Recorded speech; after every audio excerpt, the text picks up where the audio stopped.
Hello everyone and welcome to Fiction Friday. Today we have episode 13 of The Lightning. I hope you enjoy it. This far north, a foot of snow already covered the ground. White surrounded them on all sides. Frederick marched at the front of the army with the other warlords, breaking a path. In the center of the formation, Helena and the Crimson Legionnaires stayed close to the king. The sorcerers used their power to protect him from the cold. Frederick had managed 4 hours sleep the night before, and it made a world of difference. His enhanced strength made the foot of snow little more than a minor inconvenience. Since the enemy blended into an environment like this, he relied on his ears and nose to alert him to the danger. He didn't really expect an attack considering the size of their force, but then again he hadn't expected ogre assassins either. He heard the sorcerer approaching before he saw her. A flash of gold appeared as she landed near the king. Frederick caught the eye of the warlord commanding the lead group and nodded back the way he'd come. A quick sprint brought him to King Adam's side. The sorcerer straightened from her bow. "They're coming straight for us, Majesty, as fast as they can run." "How far to the mouth of the pass?" the king asked. "About a mile," the sorcerer replied. "Can we beat them there?" She grimaced. "Maybe, but they're moving awfully quick. It'll be a near thing either way." "Let me take 100 warlords," Frederick said. "We can hold the opening until you arrive." "Do it, and take the sorcerers with you. You'll need them to handle any frost giant." Frederick bowed and turned to Helena. "Ready?" She raised her spear and they took off to collect the others. At warlord speed it took less than a minute to reach the opening of the pass. Warlords were the best and most experienced warriors in the kingdom. They needed no orders from Frederick, spreading themselves across the opening and getting ready for battle. Relatively narrow, near vertical walls of stone bracketed a pass 50 yards across. Above them 7 sorcerers hung in the air, ready to deflect any attack from the frost giants. He wouldn't deny a few more would have been nice, but the legionnaires wouldn't leave the king's side, nor should they. They'd make do with what they had. Howls and savage snarls echoed up the pass. He tightened his grip on the demon sword. Lizenwar hadn't spoken to him since he took up the blade after his father's death. The sword wasn't a subject he often spoke to his father about, so he had no idea if the spirit's silence was a normal thing, or if she'd changed her mind about accepting him. If she had changed her mind, this was a hell of a time to let him know. Out of the white, a fang-filled face appeared, surrounded by scraggly black hair. Hundreds more appeared behind it. He'd read about ice trolls, but never seen one. Shorter than ogres, the ugly long-nosed brutes healed from anything less than a lethal strike in seconds. The enemy was less than 50 yards away when Helena reached out and took his hand. Frederick squeezed back. Much as he would have liked her safe, there was no one he'd prefer to go to battle with. 15 yards away, ropes of saliva became visible as the eager monsters rushed forward. A surge of power from the demon sword filled him with strength and confidence. Lizenwar hadn't forsaken him. With her power backing him, Frederick felt like he could defeat any enemy. Frederick focused on the nearest clump of trolls and accelerated to lightning speed. Killing at this speed was more like harvesting grain. The enemy appeared to be standing still. He swung the demon sword with precision, and a blade far sharper than any steel had any right to be took the head of every troll he saw. Beside him, Helena moved in slow motion, her spear piercing hearts and eyes, blonde hair flying as she went. She was so beautiful. An 8-foot-tall ogre in a dragon mask appeared beside her. It raised an ice club. He knew in an instant she wouldn't have time to defend herself. Frederick shifted left and lunged. He hit the berserker like a ballista bolt, knocking it away and piercing its chest. Standing on the corpse of the ogre gave him a view of the rest of the battle. The warlords were holding their own, but at least a handful of blue uniforms littered the ground. Deeper in the pass, sorcerers exchanged blasts with the frost giants. So far they'd managed to keep the massive creatures from launching any ice boulders at them. He doubted the fully engaged warlords would be able to dodge. He turned back and squinted into the glare. Spear tips glinted in the light. The rest of the army was close. They only needed to hold out for another minute or two. Frederick re-entered the fray at lightning speed. Not a single troll would slip past him. He swore it. Frederick sat on the corpse of the berserker he killed to save Helena and took slow, deep breaths. The monsters had fought like mad things. never backing up, eagerly clawing over the bodies of their comrades to reach the humans. There was no retreat. They simply fought until they were all dead. Unfortunately, there were plenty of men littering the red snow as well. They'd lost nearly half their force holding the pass, including 2 sorcerers felled by the giants. At least Helena had survived, though she'd taken several minor and rapidly healing wounds. Frederick himself hadn't even gotten a scratch. He'd never sustained lightning speed for so long, and only managed to do it this time because of the demon sword empowering him. All in all, he'd call it a victory, albeit a costly one. Frederick, Helena waved as she approached. She'd offered to check on King Adam when she saw how tired he was. He wants you. Frederick sighed and hopped down from his lumpy, stiffening chair. Is the king okay? Fine. He's bearing up far better than I'd expected given the circumstances. I think he was a little annoyed that the legionnaires wouldn't let him move closer to the front lines, but other than that I can't see a thing wrong. He trudged towards the clearing where they'd set up a field hospital for the wounded. It wasn't much, but those with healing skills did what they could for the injured. When they arrived, King Adam was walking along the rows of banded soldiers, offering a word of comfort or encouragement to each. They kept their distance until he reached the end of a row. When he was clear of the wounded, Frederick bowed. You called me, Majesty. Yes. Commander Warwick informed me you distinguished yourself in battle today. I wanted to offer my thanks. Your father would be proud. Thank you. In some ways, this battle was easier than the duel with the Berserker back in the capital. We're extremely lucky our enemy doesn't have many warriors like that one. I second that, the king smiled. If more should appear, at least we have warlords like you to defeat them. Aye. A sorcerer came hurtling out of the sky and slammed into the ground 10 yards away. He scambled to his feet and hurried over. Majesty, the main enemy force is breaking through at the central pass. The Duke's forces are in desperate need of help. I didn't think contact would be made until tomorrow at the soonest, the king said. No one did.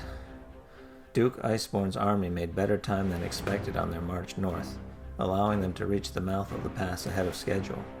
But the enemy force arrived early too. I'm not sure who was more surprised to find the other. King Adam growled in the back of his throat. Frederick, alert the commanders and rally the men. We march as soon as they're ready. Has General Cord been alerted? Yes, Majesty, the sorcerer said. Another messenger was dispatched at the same time I was. If you can hit the enemy at the same time, you might crush them between you as planned. Frederick had heard enough. He vanished at warlord speed to spread the word. It seemed there'd be more fighting today after all. The sounds of battle reached them before the opposing armies came into view. The shouts of men and monsters mingled with the clash of steel on ice. The ragged survivors of the first clash emerged from the evergreens on a low ridge overlooking the wide, flat area that funneled into the central pass leading to the dragon's territory. Enemy forces had pushed the Duke's army back from the entrance and enveloped them. The humans were fighting in a circle surrounded by the more powerful ogres and trolls. It didn't take a tactical genius to understand that at this rate the kingdom forces would be worn down in short order. Beside Frederick, King Adam looked down at the battle. The king hadn't marched back. Even without his lung issue, it would have been too much to ask of a man his age. Instead, he'd flown with the sorcerers. Transporting one extra man bothered them not in the least. We need to get down there. The king turned to Lon, who had become a sort of message-bearer for him. Is General Cord in position yet? I've received no confirmation from his sorcerer yet, Majesty. Damn it. If he doesn't hurry, we'll have no one to rescue. We may need to move in without him. Frederick understood his frustration, but if they attacked on their own, they wouldn't have enough soldiers to do the job. They needed to hit the enemy from both sides. Squinting, Frederick tried to make out how the Duke's force was managing. The heavy infantry was holding, their shields locked, and fighting a purely defensive battle. No one could say for sure, but they didn't appear in danger of breaking any time soon. We can afford to wait a little longer, Majesty, Frederick said. Our men are holding strong. Very well, but not much longer. The king moved a little ways away and fell into conversation with one of the Crimson Legion sorcerers. Frederick could have listened in, but he respected the king's privacy. If something he needed to know came up, he'd be informed. If nothing else, the delay would give their weary soldiers a chance to rest before the final battle. Helena moved to stand beside him, and Lon wandered off, giving them a moment of relative privacy. "You handle all this like you were born to it," she said. "I was." Frederick didn't take his eyes off the unfolding battle. "Father began training me as soon as I was old enough to understand the concept of war. Where other children got stories of princesses and castles, I got tales of military campaigns from the old empire. The only thing I had resembling a toy was a wooden sword. And I thought my childhood was bleak. At least my mom gave me a little doll made out of string and straw." She let out a humorous laugh. "How pathetic are we? Our kids will definitely have proper toys." Frederick's heart skipped a beat when she said "our kids." He glanced over at her. Could it be that simple? A wife, kids, family, happiness. It wasn't like either of them had much experience with normal home lives. "General Cord is in position." Lon's shout broke him out of the moment. "It's about time," the king said. He was seated on a horse made of soul force whose hooves didn't touch their snow. Combat formation. The soldiers gathered in ranks 4 deep. Everyone knew what they had to do. King Adam drew his sword and sliced it forward. Charge! His unnatural mount surged ahead at the front of the line. Frederick and Helena matched his speed easily, and the other warlords gathered around them, forming the tip of the spear. Above them a sorcerer flew, no doubt maintaining an invisible shield around the king.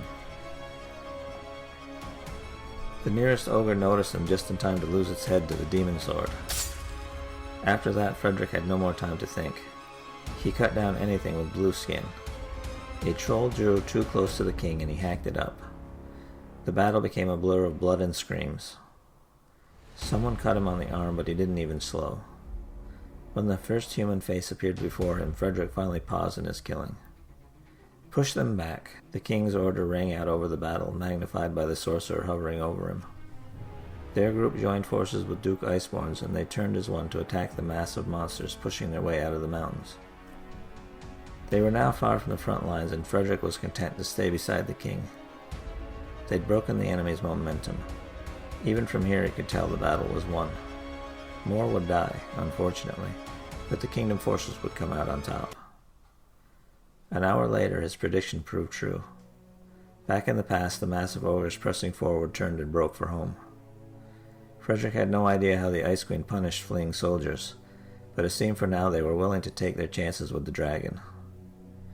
A cheer went up from the surviving soldiers, and they chanted the king's name. Frederick sheathed his sword. He turned to congratulate the king, but found him pale and wobbling on his conjured mount. The Crimson Legionnaire protecting him landed and made a pass with his hand.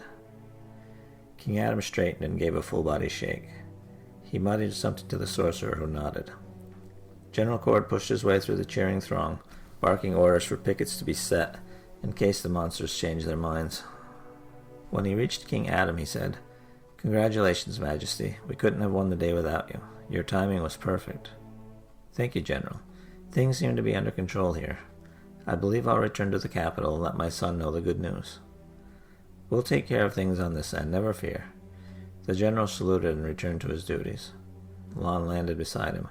"That was amazing. I've never seen anyone fight the way you did. It was like the ogres just fell to pieces around you."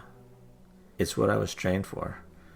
Frederick kept his gaze on the king, who spat blood into the snow when he thought no one was looking.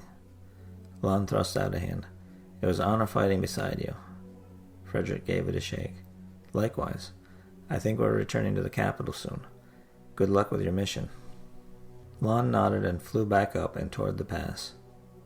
"He doesn't look good," Helena nodded toward King Adam. "No, he doesn't." "What's going to happen now?" It would have been too callous to say, "Now the king dies," but that was almost certainly what was going to happen. Perhaps the king and his champion would be buried together. The two men probably spent more time together than they did with anyone else, so it was oddly appropriate. "Let's go." Frederick took her hand and they walked over to the king and his sorcerers. It was going to be a tough time for Andrew, but he meant to do the best he could for his friend. Thanks for listening to episode 13 of The Lightning. I hope you'll join me next week for the final episode. You can check out the complete Soul Force saga on my website, jamesewisher.com. Link in the description. Until next time, goodbye.